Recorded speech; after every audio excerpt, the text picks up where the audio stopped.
Good morning, everybody in the world, all my painter friends and everyone out there trying to do the day.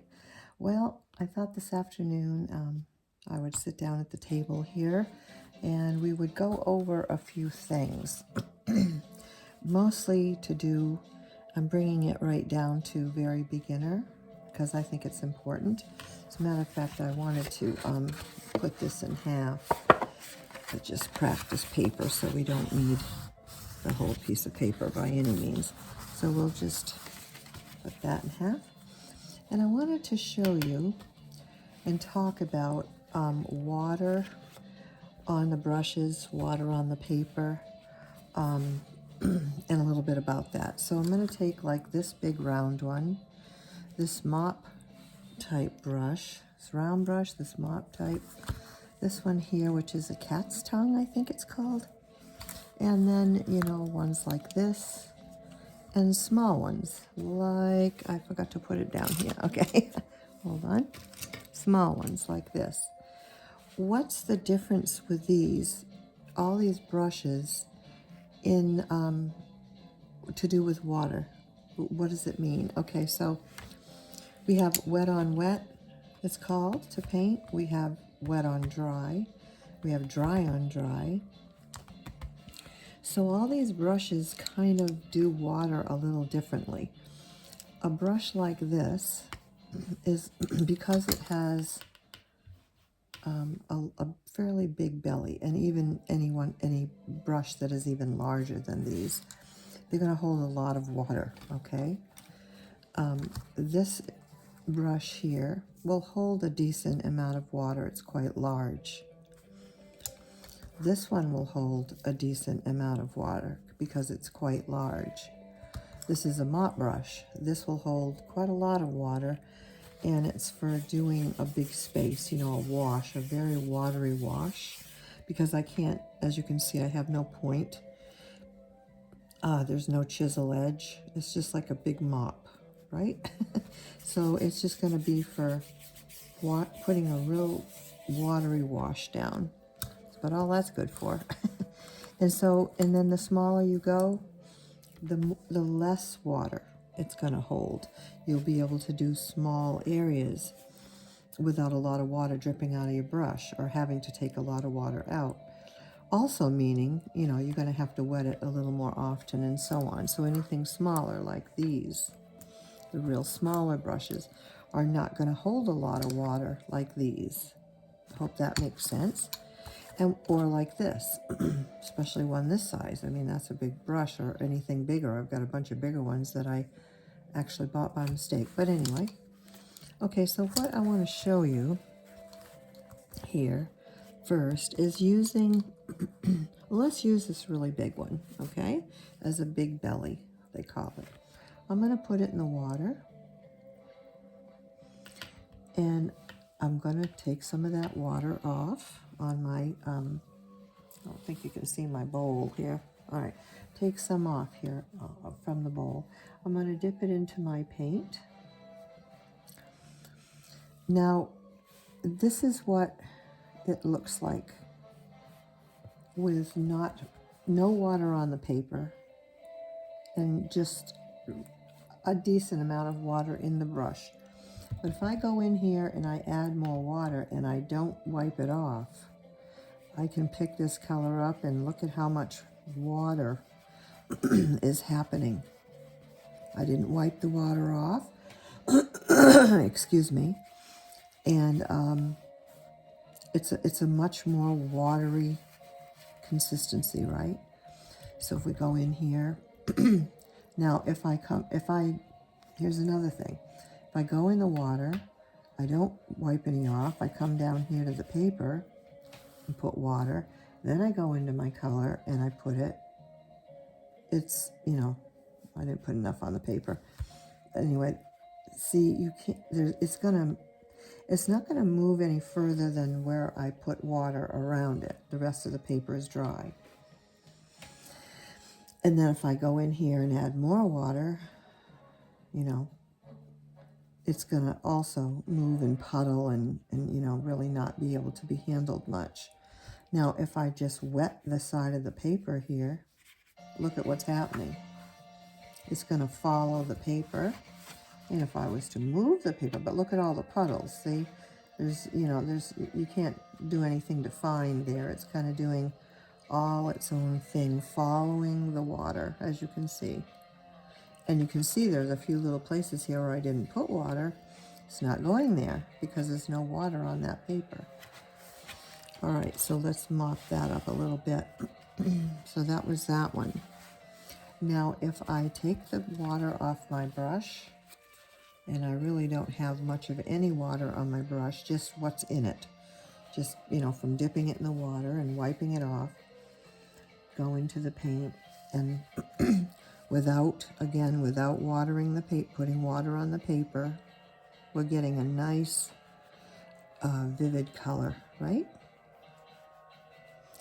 Now, if I put it in the water, wipe some of it off, wet some paper here right beside that, get some color. Did you see what just happened there? I can do this and get a vivid color, but the water on the paper, it took the color and just kind of went, right? We saw that. I can still take my brush and maneuver it around, and as long as the paper on the sides of it there is all dry, it's not going any further than that. But as soon as I wet the paper, have a soaking wet brush, and I come in, see what happens, which is, the beauty of watercolor, but I can move it around, but it's all watery, and that's a wash, which we use many, many times, but it's a wash, and it's a watery wash. And it will puddle, as you can see, in places. It's not going to do what these do here. I mean, it has its uses, but that's how that works. And again, if I added water around it, it's going to travel and follow that water. You can see it. It's moving and puddling and going wherever that water where I wet it. That's where it's going. There wasn't any water there, or there. So in these 3 spots, so it didn't touch those spots. That's pretty cool. So that's, that's kind of like this is like wet on wet. This one would be wet on dry, and this one is almost dry on dry. So your brush would be, so in other words, to get a very vivid color, pigmented color, you want this scenario here. If you want, wet brush on dry to give you this scenario where you can see, even though it moved itself around, I can still come in and move it around within that same spot, because nothing is wet around it, and it's not very wet with inside it. My brush is not that wet. Same here. I can go back in with my brush that is just a little tiny water from taking off the paint, and it's I can stay in those spaces nicely. I don't have to worry much about it going anywhere. But again, here is a whole nother ball game. You've got the wet on wet, and if I keep putting water, it's just going to keep traveling over to that water and do something else. See, if I put some water there above it, it's going to travel right over to that water. If I move it around, I can maneuver it around. That I can do. I can make the water, go. That's, a thing all of its own. But it's very wet and it's very puddly. And that would be a large wash. That would be, I can come in here and mop up the color, take my brush fairly dry and come in, scoop it up like this, scoop it up, and I'm getting most of that all off. But as you can see, it's already stained the paper. The paper's not going to be white anymore. But I can do that. But it wet on wet, is its own, well, it's the true watercolor nature, I guess you would call it. for what, you know, it's known for. And then I can do this, right? So now that's with that large brush. So that's how that worked with that large brush. I'm taking most of the paint off this brush. Now let's try a small one, a small brush like this. Or you could even use a flat or a filbert or whatever. I'm going to get my brush wet, but I'm going to take water off on the side. I'm going to come in here to a color. And once again, I'm really very much controlling that paint. And it's very strong because it hasn't got hardly any water in it. Now if I go back in here and I don't take the water off my brush and I go into a color, I can still do this. It's a bit more watery. You see the water effect going on more. You can see it underneath there. Now, if I come in and I get my brush really wet and I come here and I add water, look what's happening. I'm just going to add water all around it. And again, it's going to trap. My paper is folded, so that's not helping. But anyway, you see what it's doing. I add water over here. It's just going to, and if I can add, I can drop in some water and everything's going to move, which has, like I said, its own purpose.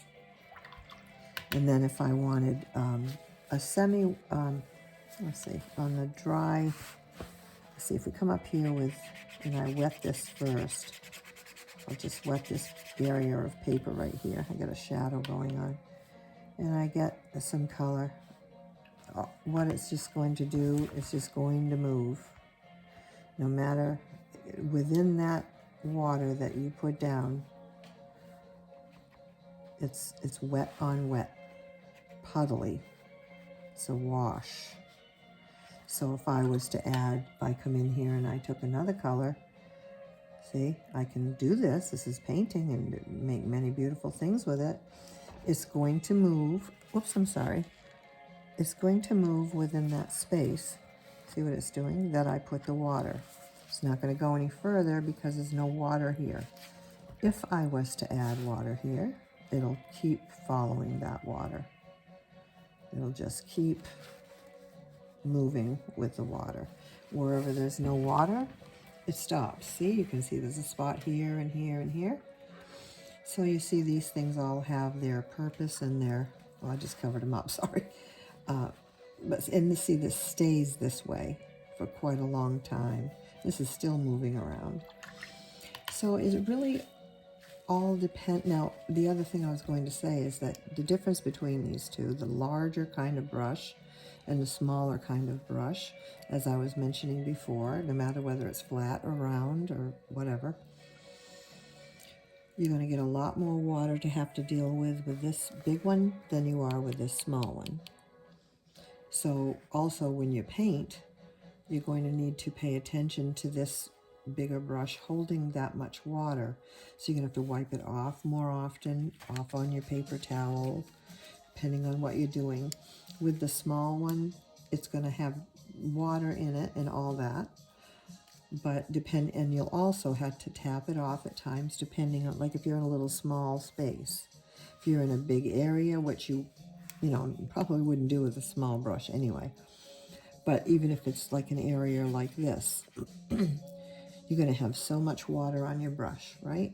You have so much water. We have paint here. So we're just, that's a fairly decent, but see, I'm going to keep tapping it off because say I want to take this paint and I want to come down into this little area right here, this little place. If I have a whole mess of water on it, it's just gonna, I can't, I'm not gonna get a very good concentrated thing there, area. I'm gonna get a watery area. But if I come in with a drier brush, right, I take the paint, you see how I'm moving this paint with a drier brush, and I'm really definitely being able to do what I want with it. I'm moving it, it's not moving around. I have control over that paint. Versus here, where I didn't when I was doing it. I can come in and mop it up, but that wasn't what I was doing. I needed something smaller to go around that area and not have a lot of water moving all over the place. It all has its place within the painting experience, depending on what you're doing. Now, the only other thing I wanted to show you, and I'm going to have to wipe this up a bit because I've got to turn it over. The only other thing and brush I wanted to use and show you, I'll just flip this over, is the mop brush, which is a whole nother thing all on itself. As I mentioned before, it's more for like wetting a large area. So what we'll do is we'll wet the mop brush. It's for wet on wet, really. I'm going to wet this paper, this whole section, down to about here. And remember what I said, if there's some dry next to it, it's not going to do anything. It's not going to go any further. So watch what happens. Look at the water move. I mean, yeah, well, the water and the paint. Look at it move, right? Look what it's doing. And once I get this on here, but you see how this mop brush makes a nice big area wash. It didn't go any further down, even with putting more in, because it's dry underneath. See how it stops? And then so you don't have puddles, you just keep moving it around. And that's a mop brush. That's for a large area. The other thing I can do with this, even this mop brush, so I can come in now, take out paint. Take the paint off the brush, on the paper towel, come back in, wiggle it around. I'm creating some clouds now, you know, in the sky, or whatever you might, you know. I took the paint out. Have to take the wash off the brush, put it on the paper towel, so that you don't, you know, basically put the same color back in. So that's another cool thing, and it did not go any further. If I add water here, this will all start coming down. But because I did not put water here, I wanted this real nice, pretty. Let's put some blue, and watch what happens with some blue. Whoop! I didn't have any blue in there. I thought I did. Okay, let's add some blue here, and you can see what happens with a color on top of a color using this mop brush. I'm moving around, all around here, moving the water. I'm not going to have to worry about it going any further because it's dry. I mean, see, that's a pretty sky. Okay, so now what we're going to do, we are going to now wipe it off, wash the paint off, wiped it off on the paper towel. Come in here, and just like we did, you're going to swish your brush around, wipe it off, wiggle it around. You can make beautiful clouds, and then it will just, you know, dry. And it will dry a lot lighter than what you see it right here, even though that's really pretty. But it won't go further because this is dry, and it will dry on the paper. I can move it to some degree. I don't know if you can see that. Not really, I guess. My camera's a little too, I don't know. I can move that. Some of it's because my paper was folding, but you see how that color kind of moves around there. We can maneuver it around and make it do its own thing. You know, like maybe let that continue to just drip down. Dripping down, dripping down. And turn the paper a little bit. You know, you can do your own art that way. You know, I'm sorry without a camera, but so you get the idea, right? So each brush kind of has like its own particular function when it comes to the water and the paint and how it gets applied on the paper. Another important factor on that is the paper. This is a fairly cheap piece of paper right here because it's the back of a piece of paper for exercise purposes, and I don't use really expensive paper when I do that. And this is cold press, so it's got a bit of a roughness to it. when I paint regular, I actually was using most of the time my hot press paper. I just, for some reason, I really love that paper. But then there were some sales, and I didn't have any more cold press, so I got some cold press paper, and wanted to do some exercises with that. But a nice hot press piece of paper will take that same water, but and it's all the same. The same thing applies, hot, cold, or whatever.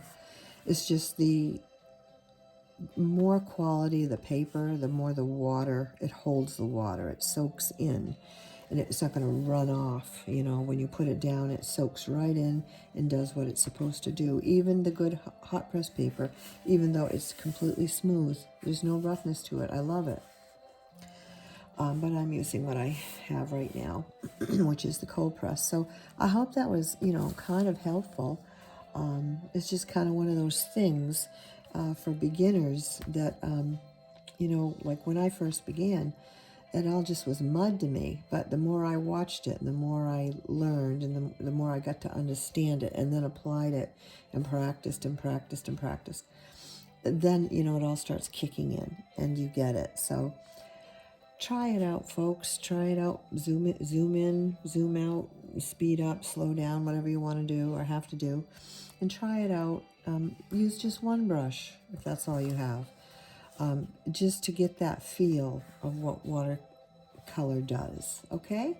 Well, so have a really great rest of your day, folks, and bye for now.